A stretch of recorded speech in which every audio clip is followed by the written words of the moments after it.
Hi my HD family, welcome back to our channel. We're here at the Victorville City Hall in the city of Victorville off of Roy Rogers, right? We got off of Roy Rogers. We got off of Roy Rogers. And we're here actually to take a bus tour. The city actually hosted this bus tour in order for us to take a bus around the city, show us key points, key things that they're planning to do, initiatives they're planning to take, city planning that they're trying to do. They're going to take us to the airport, to the homeless shelter, the new homeless shelter that they're doing. All the stuff that's happening in downtown. And all the stuff that's happening in the old town or downtown Victorville.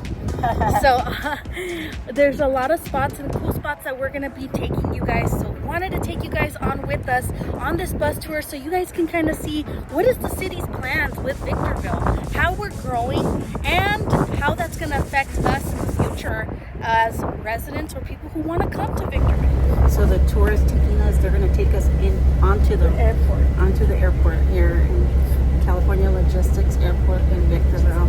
And it's massive. It's bigger than I ever thought. They're giving us a lot of information. They're doing a lot. They're telling us all the changes, everything that they're doing. I'm going to flip you guys over. Let's go and check out the California Logistics Airport here in Victorville. As part of the base realignment and closure process, or BRA. The closure process took several years. By 1994, the base officially shut down its operation. A sharp contrast to today, as SLA is now the area's largest employment center, offering more than 3,400 jobs, benefiting thanks to SLA, aerospace and aviation are driving the future of our local economy, and we are investing in the next generation of aviation professionals. SCLA provides space for Victor Valley College's Aviation Maintenance Technology Program, and in collaboration with Victor Valley College Foundation, SCLA funds full ride scholarships for students in this program. We realize that the success of our SCLA tenant companies depends on the development of a skilled workforce, and we are very enthusiastic about our future growth.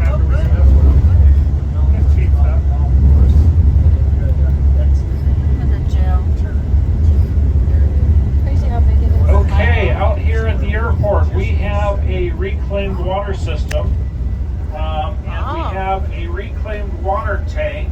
Can you point out where the reclaimed water tank is located? Over there. No, that's not it. Right there. You've got a couple to choose from, Right there. one on the right side and two on the left side. Left. The city has a reclaimed water tank on the right side of the bus. That's located at the former West Winds Golf Course, which is going to be a new industrial center for private development. Can anybody guess that tank that you saw on the right-hand side? How many gallons of water does that tank hold? Oh my God. 10,000. It's a lot more than 10,000. Add it off the bat. Over here. Oh, what did she say? A million. A million. Wow. That elevated storage tank holds 1 million gallons of reclaimed water. Because I always Any wondered. idea how much that weighs? No. My guess is about 8,420,000 pounds.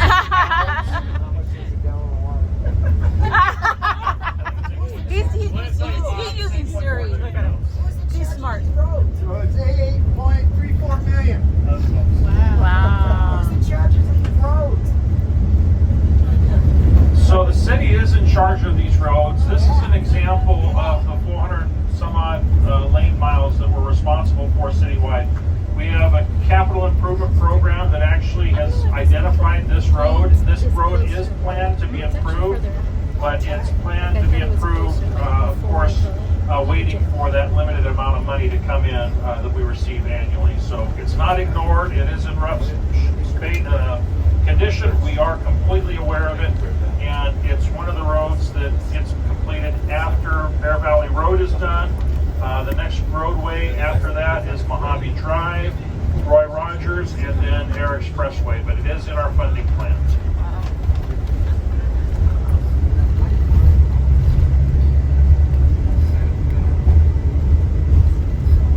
Okay. Okay, so now we're on the main route into the airport. This is called Phantom Drive. Any idea? No, I'm not going to ask that question. All right, so as we approach the airport, on the left-hand side, I want you to take a good look. But when we make the left turn in, there is an aircraft there that's a monument. It's actually sitting on a pedestal. And the question is, what type of aircraft is that that's sitting on the pedestal as we make this left turn coming up? And you'll see it just shortly. Look at that.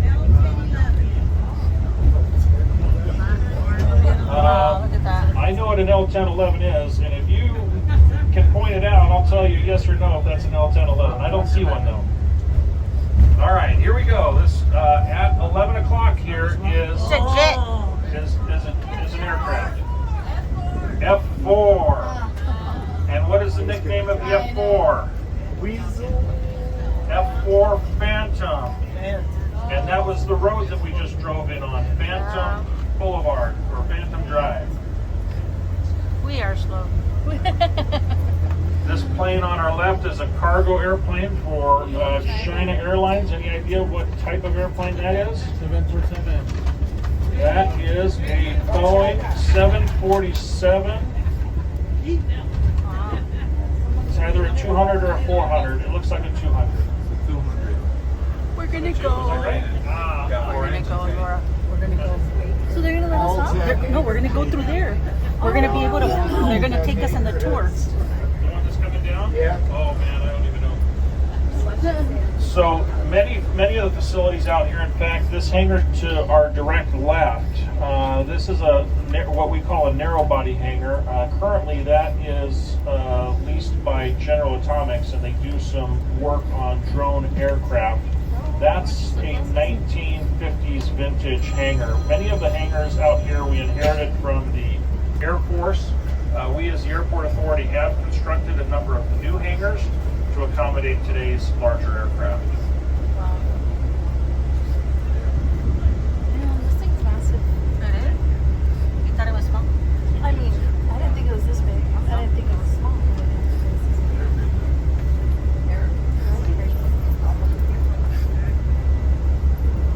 She's coming down. That building? That hangar. Wow. In case anybody wondered. I was wondering that. Oh, I wonder how old that is. In Victorville. Yeah. Oh, and even General Electric has an aerospace here. I mean, they have like cargo planes that land here for China China Airlines. And yeah. So we're gonna go on. We're gonna go on there. Ooh, we're gonna go to the other way. The Airport Authority's director, Mr. Eric Ray. Hi, And Eric. with him is Lily Franco. Thank you. Thank you. Grab it. It'll open up. Should open up. There we go. All right. Thank you for joining us. Welcome to the Southern California Logistics Airport. So we are here to talk a little bit about what we call the economic engine of the high desert. Our past was some 20-some years ago was envisioned by the then current leadership of the city was to replace the 7,500 jobs that were lost here. So we're pretty close to having gotten there. We're at about 4,600 now. So we're beyond the halfway point. Take a left over here. Okay. I don't know if it will. You might have to go a little further forward. So, in an attempt to replace those jobs, they're being replaced two ways. One is on the airport and one is off the airport. On the airport, obviously, here we are, 10 miles an hour speed limit. So we're looking over here to the left, for instance, we've got General Atomics. I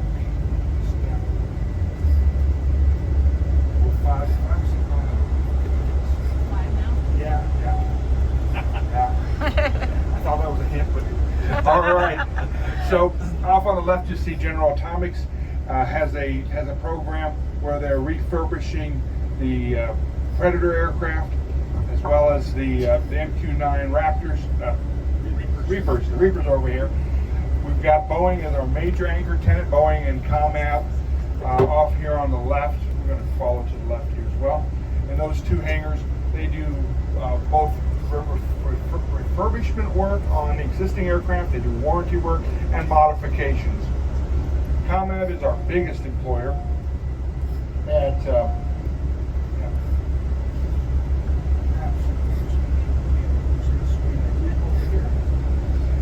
they've got a hangar off to the left as well. Most of the time when it's this hot, the hangar doors are closed, so we don't see a whole lot of what's going on within the facilities. But you'll notice that they've got an aircraft inside there now. It's a 777 that they are. A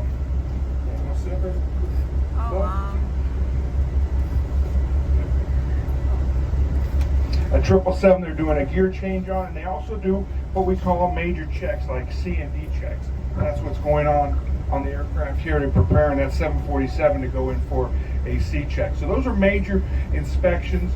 Those inspections will cost $200,000 to $400,000 typically.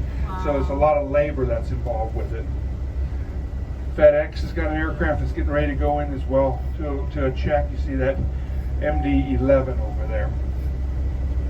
Boeing has an entrepreneurial program where they're using some of their labor as supervision, but they're also using a lot of the touch labor is being done by ComAv or by a company called Launch. So the intent is to be able to reduce their cost to work in Southern California, and to do that by reducing their union exposure.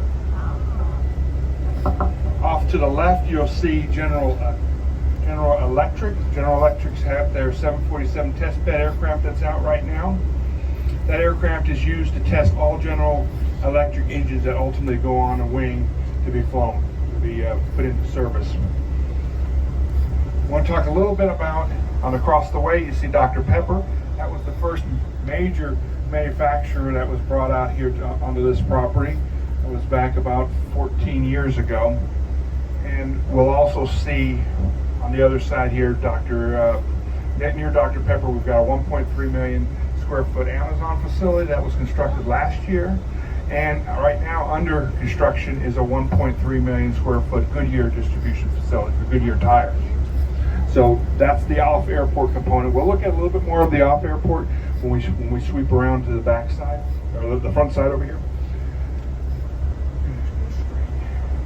Oh, that was cool. I think of our airport often as having a number of different cottage industries. So people say, what kind of airport are you?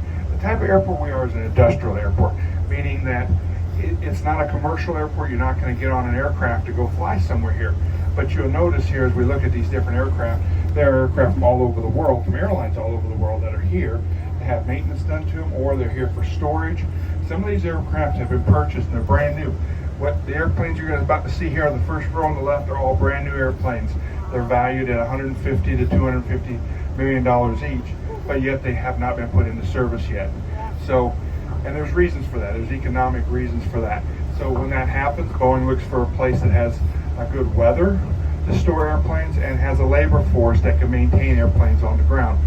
You would think, much like a car, you just start it up every once in a while, check tire pressure, but not really that way with airplanes. It's a weekly maintenance program that has to continuously occur to keep that airplane airworthy.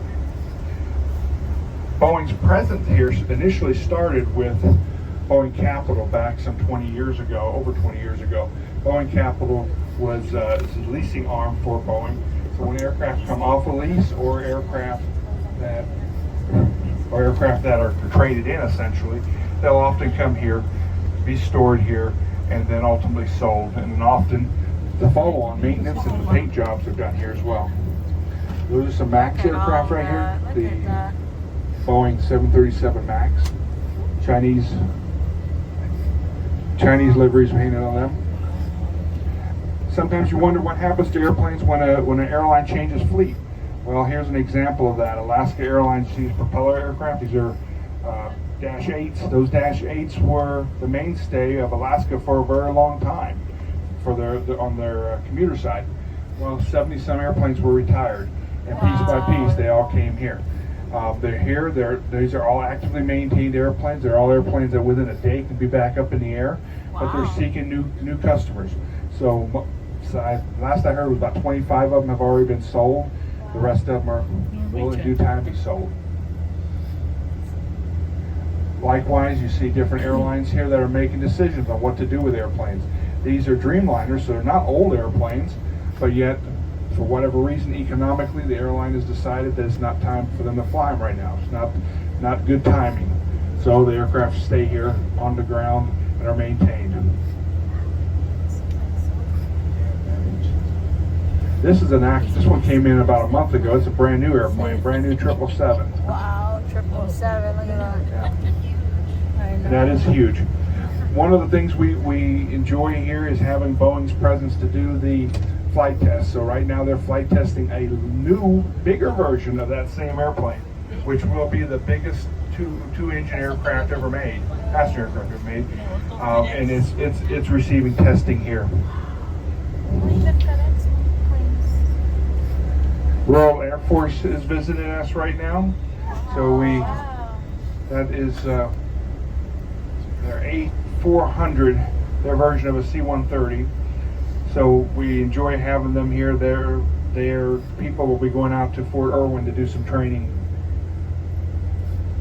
We also get the Justice flights here. So the Department of Justice once a week flies in here, and they have transport business where they transport prisoners from one part of the country to another. Oh, wow. And some of those, well, ultimately they all end up going to the prison across the street, but then they are transported to different locations for trials.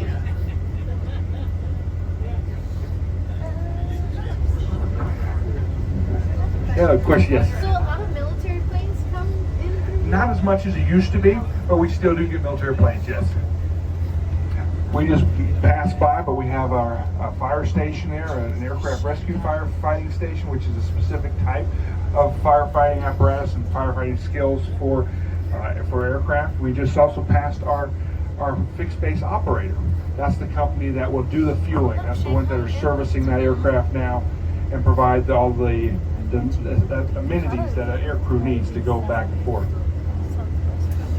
Again, Boeing's presence here. These are all new airplanes that have yet to be taken delivery of. And we had, at one point, we had several hundred brand new airplanes here. At the height of the pandemic, we had 550 airplanes on site. We're just under 350 now. So it has tapered off a bit. More airplanes are in the air. And that's always a function of the economy. We have, on your right, you'll see 2 helicopters. Reach Medical has 2 complete flight teams here. Each flight team is a pilot, a flight nurse, and a flight medic. They're obviously utilized for transporting critical patients down the hill to the trauma center. Another new airplane that came in last week, this one right here. We always know those are new because they have the green on them. When they've got the green on them, whether it be on just the leading edges or on the entire aircraft. This one's been partially painted, but not completely. And they were likely waiting for whoever it is that put a deposit on an aircraft to make a decision as to what they're going to do with it. And usually it's leasing companies. Leasing companies don't know who they're going to ultimately lease the airplane to, so they don't know which airline's name to get put on it yet. You see more of that over here. FedEx, several of these aircraft have been painted recently. We've got 2 paint shops. They're both on the left over here. Boeing right now is producing about 45 737 MAX aircraft a month. They can only paint about 32 of them. The balance has been coming here to our facility. 2 aircraft are in here right now, 2 brand new ones to be painted. This company's called AeroPro, and then the other company is the world's largest non-OEM aircraft painter. That's IAC, International Aircraft Coatings. They're also painting Boeing MAX aircraft. Once we clear this aircraft here, we can take a long look way down, and you'll see that's where our waste treatment plant is. That was a crucial piece of making this development happen. That was part of the infrastructure that was necessary to deal with all the sewage waste that's here, but also with the industrial waste. That was built about, 15 years ago, Keith? You see the power plant here. That's a 750 megawatt facility.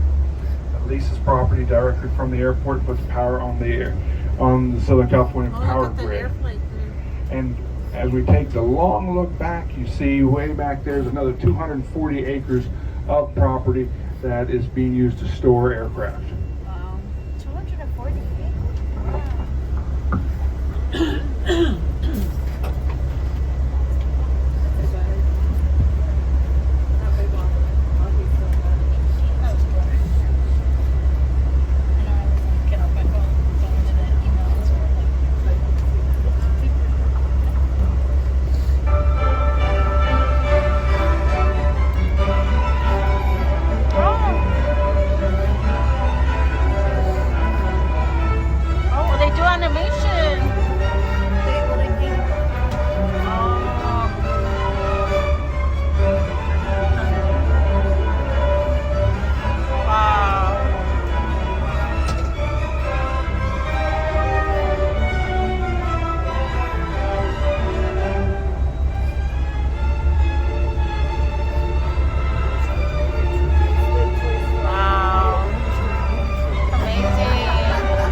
As we drive out here, we're going to take a left to get back out onto the main road.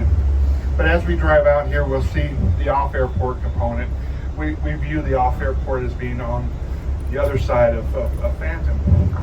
One of the most recent buildings constructed is the one you're about to see here is Mars Pet Care, 825,000 square foot facility, a distribution facility for all sorts of pet food and supplies. Not to be confused with Mars, which is also here. Mars M&M. We got Mars M&M and Mars Pet Care. Mars M&M is at 500,000 square feet, a little bit further down the road. There's plans now to continue to develop from this area all the way back to Air Expressway. So when you see the old abandoned base housing that looks so bad, the goal is to remove that. And we're going to start to see those facilities are going to start to become demolished as we move further down. We've got two developers. One is Prologis. Prologis is the world's largest commercial real estate developer. They're a partner off here on the off-airport. And we also have a smaller partner in Covington. They're going to redevelop the 165 acres of the golf course. So they're an entitlement. They actually completed entitlement just a couple months ago. So we anticipate first quarter of next year for them to construct their first 1 million square foot building down there. That said, my staff is now looking at renewing the employment numbers, and things are looking up. Just as an example, we're hearing that by next month, Amazon will be at 600 employees just for that one facility. Yeah, so things are definitely changing. Any questions? At any given time, about how many planes do you think are at the airport? Right now it's 350 total, and it can range up to a comfortable envelope would be between 250 and 450. So we're right in the middle of that. You can drop me off there. 450. As we're driving here, you see some of the development that has occurred over the years. Most of these warehouses are close to 1 million square feet, 800,000, 900,000 square feet each. So you see a lot of really big buildings. Interesting note is that all of this property had a zero tax basis for property tax when the military was here. Now every time something is built, it does add to that increment. So you see not only the jobs here, but you see a tax base that grows as well, including a sales tax base for some of the companies that do retail. Just right here. Make it easy for you to drop us off right there. This is at the F4. Georgia Air Force Base is known for the F4, which was here for a long time, various versions of it, and we're fortunate to have a static display that on loan to us from the Air Force. Any other questions? When are they going to start building where the old Where the housing is? Yeah. Soon. So they right now, meaning our developers, every time that a request for proposal comes in from a big company, Yeah. they pitch that property over there. They pitch us. Doesn't it have asbestos? Some of it may, yeah, but that has to all be remediated. Yeah. Clean and taken care of. Clean and take care of it, yeah. Is that not the developer, right? Yes, that goes under the door, yes. How much more land do you guys own for on that side, or? He's like, a lot. Maybe about 1,000 that's developable. Oh, okay. Acres, yes. Yes. Yes. Yeah. Yes, sir. Will they ever turn the airports for commercial airport? Meaning of Or have a separate? passenger flights? Yes. You know, it may happen at some time, but it's not. We don't do that. People would say, you know, why don't you do this? Well, it's not us. It's the market has to do that. There have to be people that want to fly here. Yeah. And if you look at the market, the whole high desert is only about 550,000 people. It's not that many people here. And you know, how many flights does that generate? Yeah, it's very difficult. In order for passenger airports to become successful, they really need a large catchment area of a lot of people. And we're not there yet. Now, the bigger and better question is, do we see cargo coming? And the answer to that is yes, we do. We see that coming. We're hopeful that'll happen in the next few years. Okay. Oh, nice. Yes, sir. The high-speed train, I heard the station will be right here. That's true. It you will be have a running station. right in front of us. So perhaps wow. Mr. Metzler can point that out. It's going to go right along Air Expressway and go down right next to the old golf course. Or maybe Scott can point that out to you on your way out. But if that project goes through, that's where it will go. Wow. And there is still state, federal monies involved in the planning of that. It has legs. It's not a dead project. Now, the high desert corridor probably is not going to happen anytime soon, but the rail may very well happen. The high desert corridor? What is it? Thank you very much for having us. One more question. What is the high desert corridor? That was a proposed freeway, essentially a state highway that would run right down Air Expressway. What about that big project? I'm sorry. That's okay. The big project, is that going to happen? The one in Barstow with the Oh, the train? Barstow, yeah. You don't know? That's a bit out of my bandwidth. Okay. Thank you. Okay. Thank you. Bye bye. All right, thank you.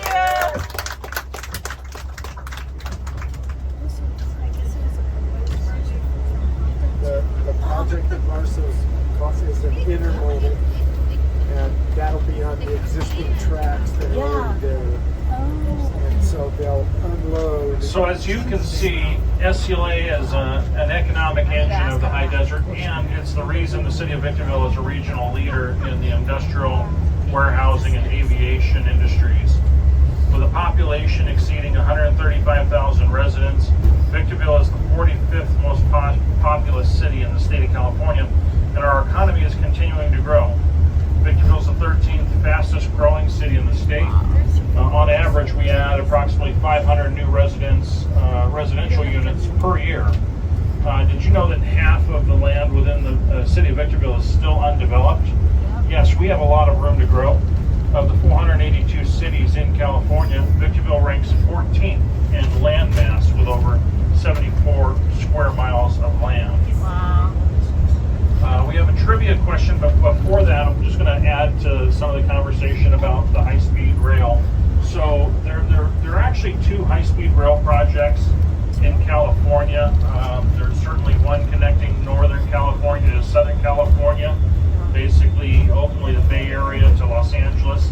But that's not the one that we're focused on here in the high desert. The one that everybody is focusing on here in the high desert is the high-speed rail project that basically connects Las Vegas to Apple Valley.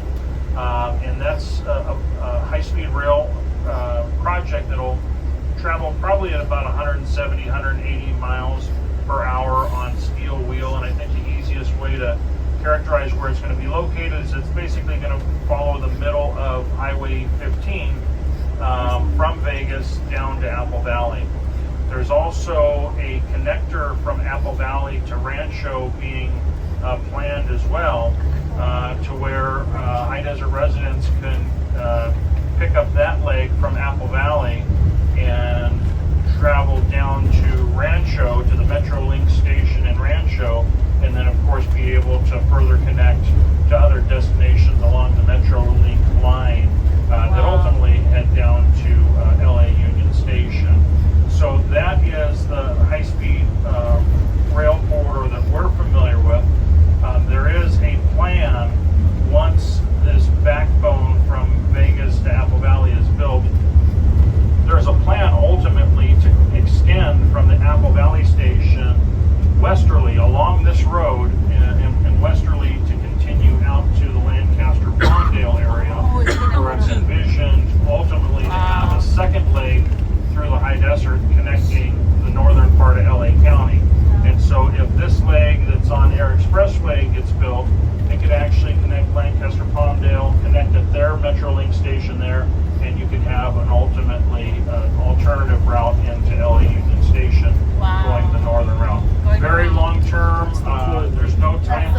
many miles west of Highway 395 does our city boundary extend? 50. 100 miles. It's under 10. Under 10. Six. 5. 1. It's been 3. It's between 3 and 6. 5. Not 5. 4 4.5. is the answer. There you go. Because of our available land and favorable economic climate, the city of Victorville continues to attract large and small business to operate here. Our economic development team markets the advantages of our city to business and developers. Private businesses and developers submit their proposals to our development team, and they are reviewed to ensure they meet our city standards and regulatory requirements. New construction projects are taken to the Planning Commission for review. The Planning Commission is comprised of 5 residents appointed by the City Council. They meet the second Wednesday of each month in our City Council chambers. All right, so another trivia question. What is the name of the music video that Rihanna filmed at SCLA? She filmed the video here.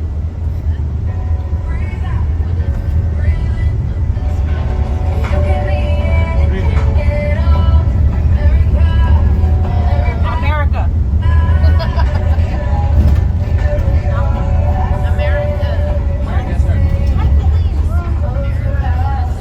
What do you say? I said America. Now come on and get it.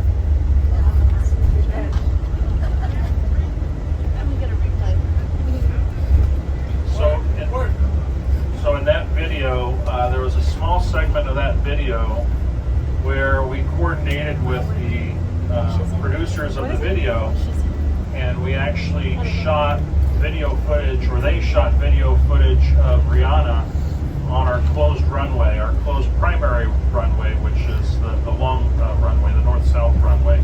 So yeah, there's you're going to watch that video again. Look for the runway scene where she's standing with a big giant American flag flying in the background. I think somebody got it. Doug, did we have a winner? It was American Oxygen. I said America. She said no. All right. Oxygen. What is the name of this movie starring John Travolta that was filmed at SCLA? Uh-oh. Yeah, based on. All those movies were filmed here? Look at that. Based on.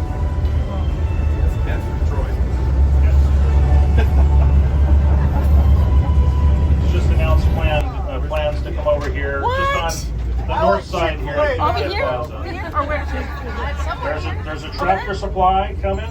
A tractor supply and a raising canes. Oh, wow. Actually, that'd be nice because all the tractor supplies are sold. All right, so we are now approaching the auto park at Valley Center. So on our left is the auto park. This used to be the location, in fact, where we're driving, this used to be the location of the former Roy Rogers Museum. In 2002, the city's redevelopment agency acquired 25 acres from the Rogers family. Civic Drive was realigned, allowing for the expansion of automotive uses on the west side of the I-15. This is a very beneficial economic development project of ours. As you can see, it turned into a large center for automotive sales. In the latest development, CarMax joined the auto park at Valley Center. And for us, the auto park at Valley Center actually is on both sides of the freeway. Oh, yeah, because there's. So now we'll have another video to show, and regarding the police station. Expanded public safety is one of our strategic goals. Oh, yeah. In the past 3 years, we've made Is that the where most it's gonna be? significant expansion in Victorville Public That's where Safety they Service in 20 years, thanks to new funding built the police station. from Measure B. Wow. We added 11 police personnel, 5 code compliance officers, and expanded fire and medical service at Fire Station 315. This is enabling have our public restaurants. safety personnel to be Yeah, all more this is gonna have proactive restaurants, to prevent fast issues food. in our neighborhoods. But as our population continues to grow, so are our increasing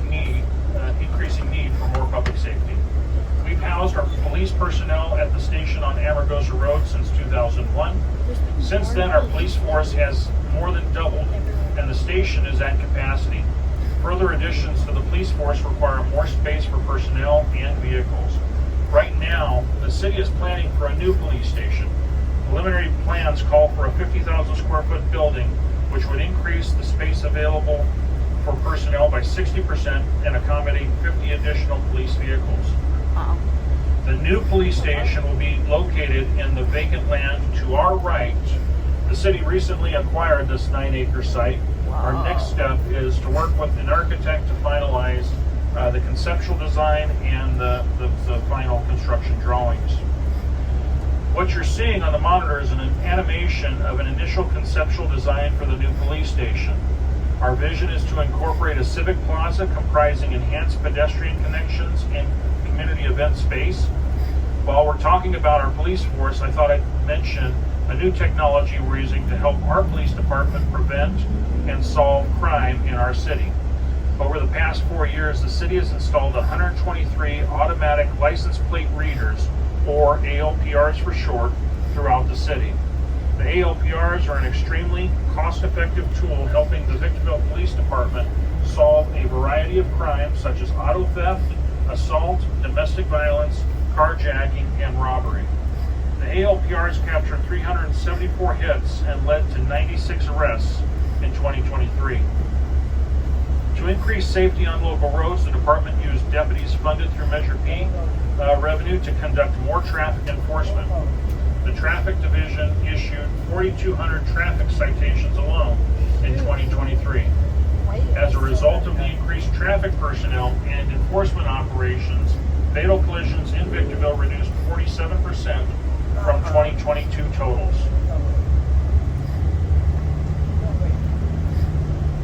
Do you think that's a lie?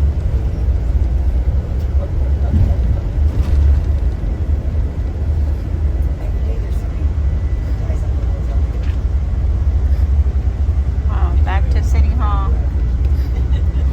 Yeah. They don't all back.